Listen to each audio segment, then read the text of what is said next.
came to us from the Oklahoma Humane Society. He's everything I said I didn't want in a new dog. I insisted the new dog be older and not a puppy. Moose was 7 weeks old when he came home. I said I wanted a dog with short hair and not a prolific shedder. Moose is covered in thick black hair, which has already clogged the vacuum. There was no way I was going to have another big dog.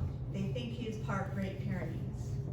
I said female dogs are the way to go. We've always had girls, so no male dogs. Moose is a boy, of course. Above all, when selecting a new family dog, I was adamant that I wanted the dog to take on long walks.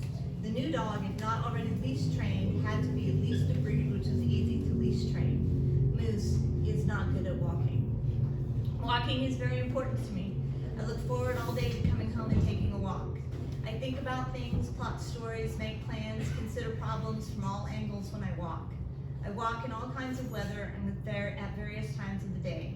I've always had really good dogs to walk with me. The dogs of my past stride along at an even pace and look great doing it. Moose fluctuates from being a concrete block to a cheetah afflicted with ADHD.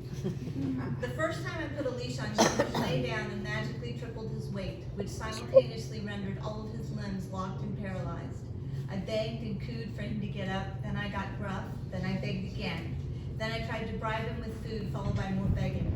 Finally, I gave up and went out the door on my own, angry yet determined. I was the human, and he was the dog. It would only take time. Eventually, he would move a little if a treat was offered.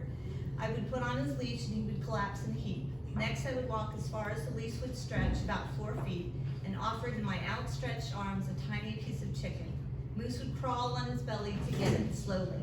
Once he'd moved a few inches, I would repeat the process thousands of times to get to the top of my street.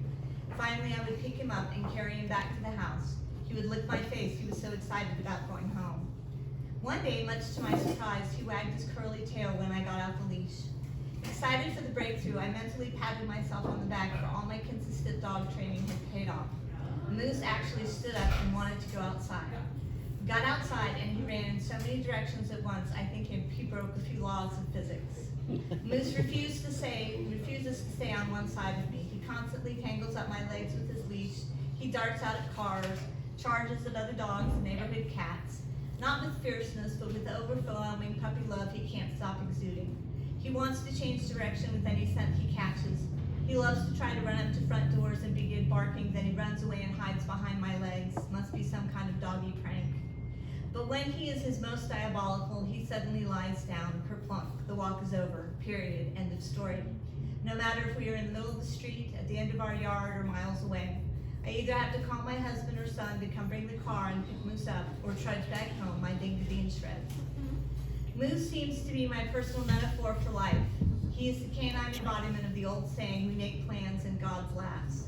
No matter how much I try to plan or think or research, no matter how much I try to control things,